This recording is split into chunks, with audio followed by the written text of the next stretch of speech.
Does everybody know everybody? Kind of. Okay. Más o menos. All right.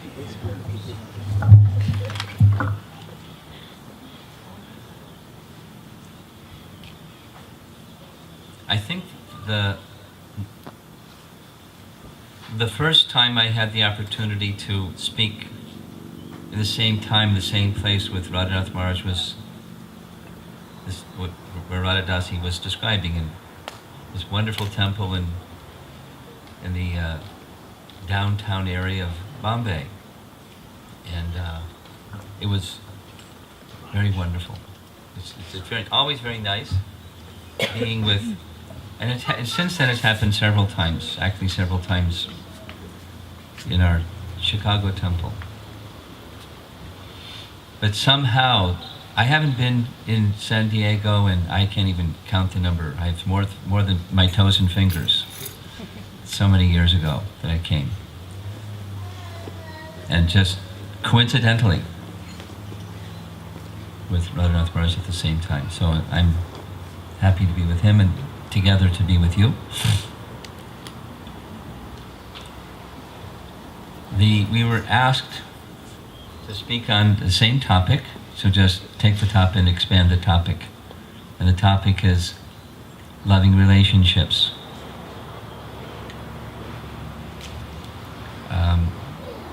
I'll say maybe 5 things about it, and he'll say everything I didn't say, and then more.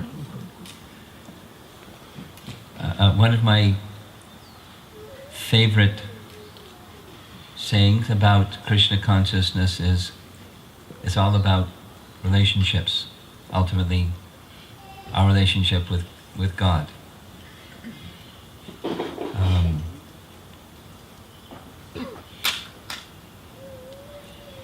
The essence of our deeper and true happiness in life certainly is found in loving relationships. And when loving relationships have God at the center, or even we'll be more specific and say Krishna at the center, then loving relationships are true and enduring and endearing. Just a little sharing, a little anecdotal piece. There's a devotee couple somewhere on this planet, and they're very skilled at family counseling. For some years they did as a profession, and now as devotees they're just naturally doing that in their association with others.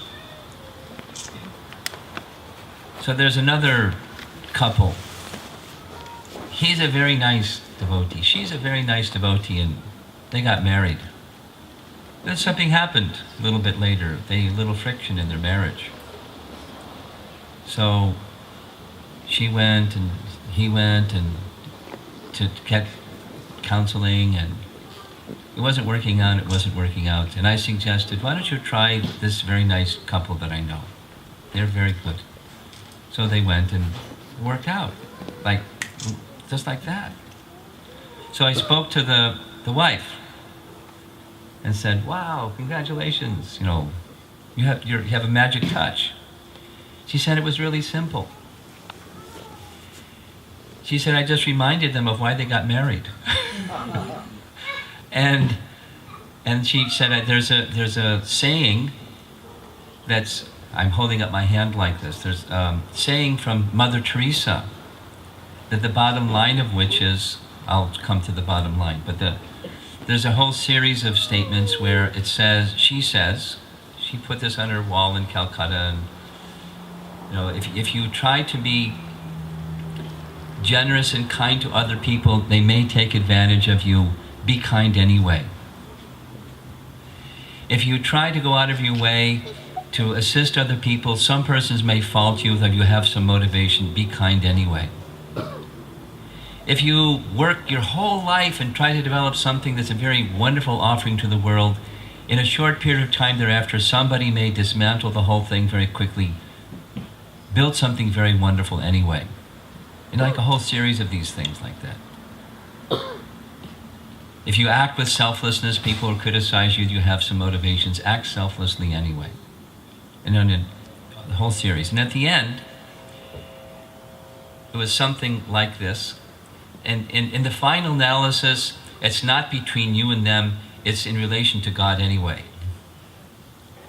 She said, I just shared this with this couple that, you got married because here's a spiritual personality attracted to spiritual life. Here's another. And you want to be together and take shelter of Krishna and serve Krishna together. You forgot that somehow.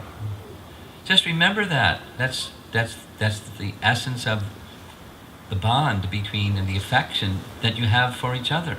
There may be this friction point and that friction point. But don't forget, it's all about your relationship with God anyway. Because when the relationship with God is right, then it's very easy to have relationships, loving relationships with others. And minus that, it's another kind of a relationship that has its sticky points and sometimes friction points and sometimes explosive points.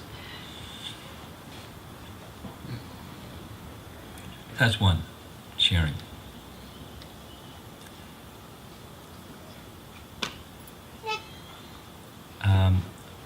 Another is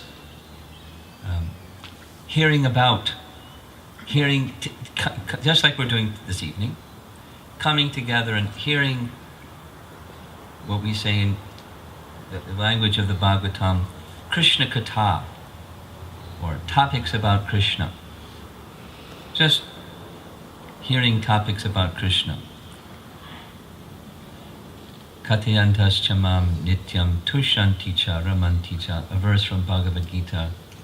Krishna describes the nature of persons who are feeling satisfied, tushti, at heart, feeling very peaceful, and ramanti, very happy, jubilant in heart.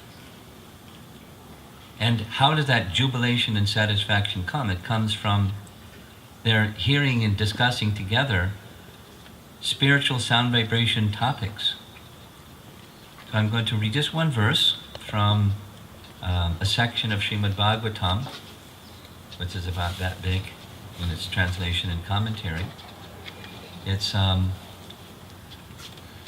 spoken by one of the great liberated souls, like perfected souls, called Uttama Bhagavat personalities. There are 9 sons amongst the 100 sons of Rishabdev. Rishabdev is an incarnation of Krishna, and his teachings eventually became the Jain religion.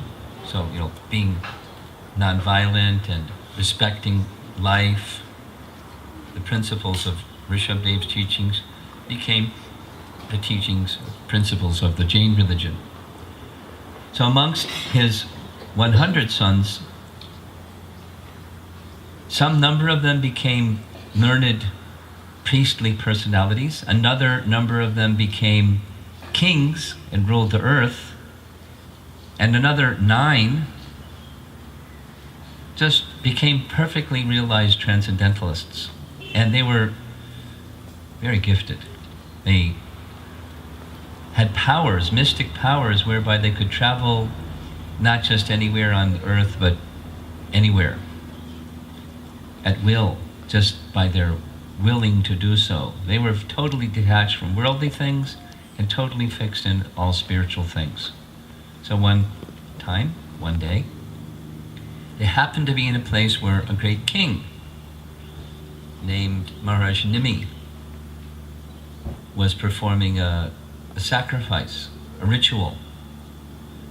And as he was in the midst of preparing just to begin the ritual, here come these 9 effulgent personalities, each of them effulgent like many suns, like the one that's sitting over there. And he stopped everything, and he immediately stood up. And by the way, you're not supposed to do that. When you're doing those kind of rituals, you complete them. He didn't. He just stopped and approached these effulgent personalities and said, I don't know who you are, but you're obviously something very wonderful. And I think it is in my best interest if I inquire from you about higher purposes of life. And so he presented a number of questions, and each of them responded with answers to his different questions. So it's a very wonderful section, very deep and profound. And there's one verse by one of them. His name is Antariksha, which means beyond what you can see. That's what his name means. And he was explaining about loving relationships. Nice, huh?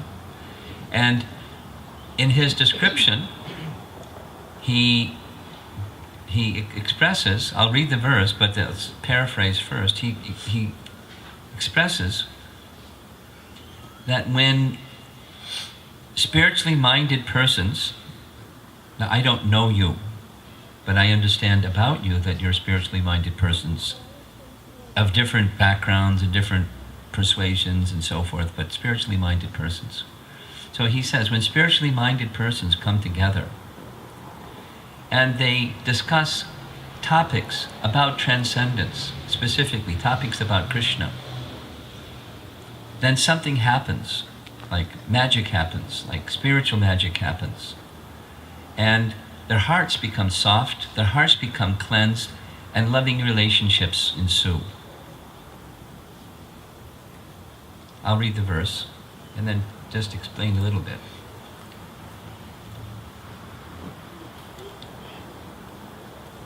One should learn how to associate with the devotees of the Lord by gathering with them to chant the glories of the Lord. This process is most purifying. As devotees thus develop their loving friendship, they feel mutual happiness and mutual satisfaction, and by thus encouraging one another, they are able to give up material sense gratification, which is the cause of all suffering.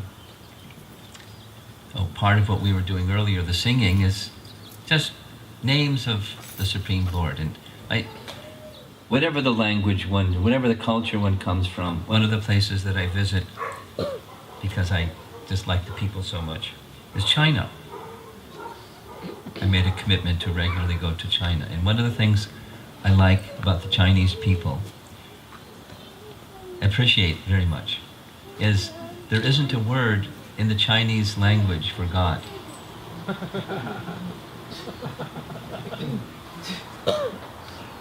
Like when they had to translate Bhagavad Gita, there isn't a Chinese word for it. And what does that mean? Because words are symbols. They don't even have a concept, so they don't have a word to match the concept for God. You follow? It's not like when they chant, it's not like they've got a mental concept that they're latching onto. They don't have one. It's the sound itself. And the sound itself acts in such a way that it awakens a dormant, like a seed that's dormant becomes awakened and it sprouts. Like put a seed in some moisture and exposed to the sun and it'll sprout. It can sit in a jar or in a bag or in a box or something but just with the elements that make a seed sprout, it sprouts. And similarly, attraction for Krishna awakens just by sound. It's not a cultural thing, it's not a language thing, it's not a notional thing. It's a spiritual thing. So when I'm sitting with a group of people that are Chinese and we're having kirtan, I'm just picturing the seed of attraction for Krishna that's awakening just by that sound. Because not their language, again, it's not their language, meaning doesn't matter. It's the spiritual sound acts. And as that spiritual sound acts, and it awakens that dormant attraction of love for Krishna, and then naturally for those who are vibrating that sound together, the sound of Krishna and the sound of name of Krishna, the topics of Krishna, the message of Krishna, and the form of Krishna, the qualities of Krishna, the devotees of Krishna, loving relationships awaken. There's, in the verse, in case you happen to be a Sanskrit scholar in the audience, 3 times one same word is used. And the word is mitaha. Mitaha means mutual. It says mutual loving attraction, mutual satisfaction, and mutually becoming detached from the miseries of the world. Just by sound vibration. So that's one of the reasons why we're very enthusiastic about these books and hearing and discussing these books with one another and with others and whoever, because it fosters loving relationships. So I encourage you, kirtan, and topics about Krishna, spiritual sound vibration, this descending from the spiritual world into this realm. Hear those sound vibrations and something awakens. Love towards Krishna, love towards those who are similarly engaged and attracted to Krishna. That's the second point.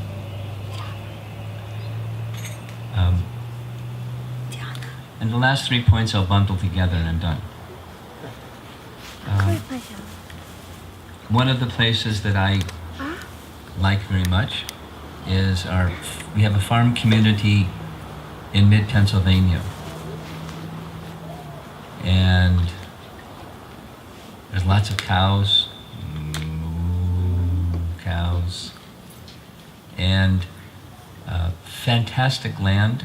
It's the land that the farm was purchased not because it was near a temple, that was a mistake, but the land itself it's some of the most fertile land anywhere. It's where there's lots of Amish farmers in the territory because it's really good land. And so every year for the last, I don't know, between 25 and 30 years, I've been going there, conducting retreats at the farm, and slowly, their facilities have expanded, and it's a very nice place. And 2 years ago, during the Memorial Day weekend, we held a retreat, the theme of which was loving relationships, just like this evening. So instead of 25, 30 hours worth of loving relationships conversation, this is a 20-minute one. It's a very wonderful topic, and certainly by discussing the topic, contemplating the topic, sharing, discussing the topic, you can imagine what happened. That the being tuned in to the importance of and how to grow. So this is a little bit like practical things. And then Maharaj can speak all the inspirational things. So 3 practical things, along with hearing topics about Krishna, and remembering that Krishna is at the center of all of our relationships when there's genuine love. Three things. One is respect. In when relationships, we'll say negatively, when relationships break down, before the relationship breaks down, respect breaks down. You've heard the expression, I'm sure, familiarity breeds contempt. So here's 2 people that they don't know each other so well, but when they come together, they like each other, and then they separate and they think, well, that's a nice person and that's a nice person. So they start to become friends, or they get married, or something like that. You know, just the relationship gets closer. And when the relationship gets closer, you find out all the good, the bad, the mix about the person. Those of you that are married, you know exactly what I'm talking about. You find all about the weaknesses and the strengths and the idiosyncrasies of the person that you are now living with. And with that can come familiarity. And with familiarity, it breeds, doesn't have to, but commonly it breeds contempt. I know your ugly stuff, and you know all my ugly stuff, and one points to the other, their ugly stuff, and respect disappears, becomes something else besides a relationship. It becomes very dysfunctional.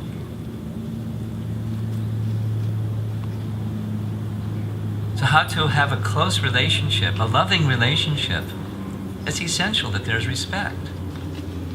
Even if you know all the shortcomings of the other person, to still respect the other person. Because otherwise, how can you have a loving relationship?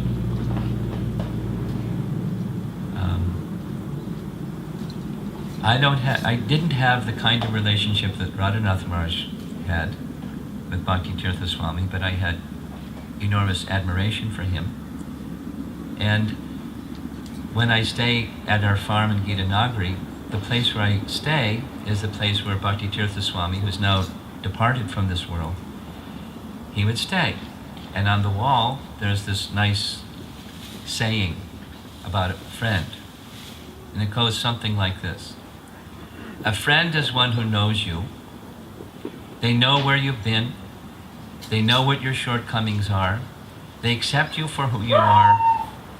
And at the same time, very gently, they continue to encourage you to grow. So when you become close to someone, and there's some feelings of love for that someone, and you know their shortcomings, you see their strength, and in the mood of friendship and love, in a gentle manner, you consider what I can do for this wonderful person and help them take a doable step of growth in a way that's wholesome and will make them happy and so forth. So it's like in a friendly, nurturing kind of mode, instead of with respect for the core of their inner value. Our teaching as a devotee, our Vaishnava teaching, is we respect all forms of life. Sometimes Prabhupada would say even an ant, meaning like something insignificant. So what to speak of someone significant? What to speak of someone who's carrying in their heart an aspiration for coming closer to God, for getting in closer touch with their spiritual essence, despite their shortcomings. Respect, minimally, respect goes to the fact that within that blade of grass, or that ant crawling on the ground, or the bird in the tree, or whatever, the tree itself, there's a spirit soul. And that spirit soul is spiritually part and parcel of the Supreme Soul. So I respect. Now it's in the body of a tree, or a bird, or an ant, or a blade of grass, or another person, another human. But there's intrinsic worth within this form of life. And I respect that. And that form of life is part of that soul's transmigration and moving according to the laws of nature through the different species of life, or in the human form of life. If there's aspiration to reach the supreme goal of life, how wonderful. I respect that. And there's differences. Differences I respect also. But the essence is especially the place where the respect goes. Now, how can I be of service in respect of that very special quality of that individual? And I'll say the reverse again. When respect starts to fade and even disappear, you can't have a relationship with another person or that person. It's essential for loving relationships. So it's a very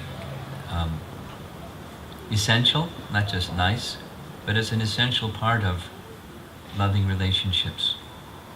So when we associate with others, It's not just a Pollyanna message, so you look for the good, but there's good. There's intrinsic worth within every person. And see that. Seek it. Find it. Encourage it. Nourish it. Appreciate it. And on the strength of that respect, then also how I can be of service to help this other person, and how they be willing to receive their input also, how they can help me be a better person, come closer to that ultimate goal of attaining the Supreme.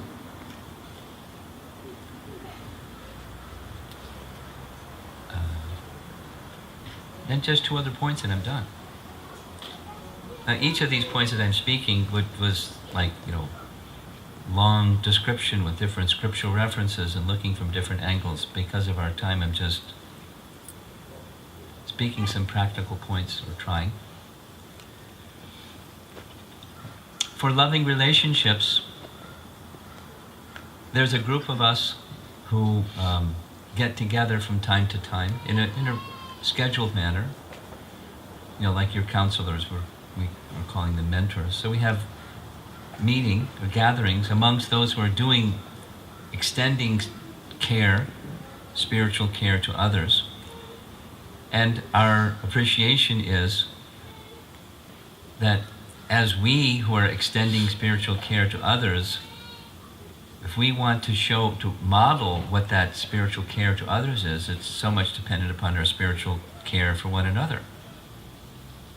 How we extend our relationships with one another. And one of the things that, again, breaks down or blocks that kind of loving relationship is where we're not sure we trust the other person. So if we want loving relationships that are based upon trust, the first and foremost thing is to become trustworthy ourselves. It's a nice topic. In fact, I spoke on it in China. And they get it too. There are things that if we do certain things, like, simple things. If you give your word, keep your word. You say to somebody something. Maharaja, we're going to have a call tomorrow at 9:30. We're going to have a call tomorrow at 9:30 on something. So I'm going to be there at 9:30. I know he'll be there at 9:30 because he's trustworthy. He's not going to say, yeah, I'll be there, and then etc. Keep your word. Once you give your word, be careful what words you give. When you give your word, keep your word. And the opposite, if someone gives their word and they're not going to keep it, do you trust the person? And confidentiality. You don't need to expand on that one too much.